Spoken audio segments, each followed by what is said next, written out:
Salam alaikum. Dans cette vidéo, on va essayer de terminer la notion de l'implémentation de l'interface comparable suite à la vidéo précédente où on a implémenté l'interface comparator. Donc on avait créé une classe étudiant dans le but de vouloir trier cette liste selon, c'est-à-dire l'attribut moyenne. Bien, donc on a la méthode étudiant, la classe étudiant, la classe test qui contient, c'est-à-dire les qui contient une liste, la classe main. On a une liste d'étudiants, donc j'ai créé trois objets, Ahmed, Ali et Jamila, avec des moyennes 12,5, 865 et 20. Je voudrais les lister, donc je vois ici les ordonnées, je vois ici une croix rouge, je clique dessus, donc je dois importer la librairie java.util pour pouvoir utiliser ArrayList. Je vois aussi une croix rouge ici, je clique dessus, donc je vois, donc il faut toujours essayer c'est-à-dire de profiter du compilateur pour corriger vos erreurs. Donc je clique sur la croix rouge, je vois que je dois importer Java, la librairie java.util.ArrayList parce que j'ai utilisé ArrayList. Bien. Donc, je vais essayer d'exécuter cette première version. Donc, je vois qu'il me liste mes étudiants avec les noms et les moyennes dans un ordre quelconque. Donc, je voudrais les ordonner, les trier dans un ordre croissant.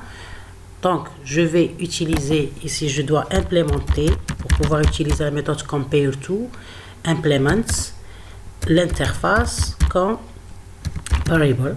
Bien, et je vais avec le type étudiant parce que comparable est générique. Donc je vois ici qu'il y a une croix rouge, je vais cliquer dessus, donc add implemented methods. Donc je dois implémenter la méthode liée à l'interface comparable qui est la méthode compareTo. Donc il m'a créé la méthode compareTo. Maintenant je dois la définir en sachant que elle envoie -1, +1 et 0. Donc if l'objet O dot moyenne est supérieur à O, ici c'est this, c'est-à-dire l'objet en question avec l'objet en paramètre. Donc this dot moyenne est supérieur, parce qu'on a ce paramètre O, point moyenne bien sûr. Donc return +1. Bien. Donc le même traitement dans le cas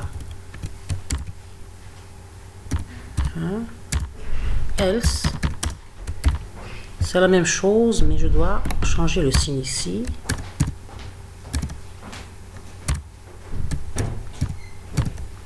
Non. Inférieur, je dois le tourner -1 et 0 dans le cas d'égalité. Bien, donc j'ai défini, je devais implémenter la méthode compareTo qui était déclarée par l'interface comparable. Je vais ici au niveau de la méthode main, donc je voudrais ordonner mes objets étudiants. Donc j'utilise la notion collection dot sort, la méthode statique sort qui a comme paramètre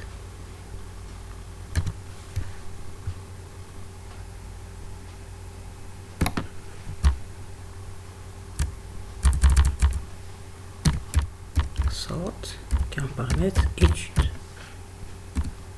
Bien, point virgule. Donc j'exécute.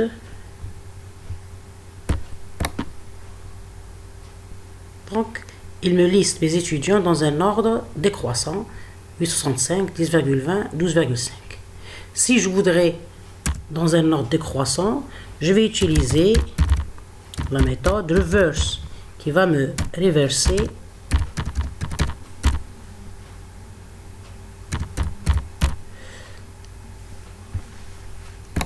l'ordre.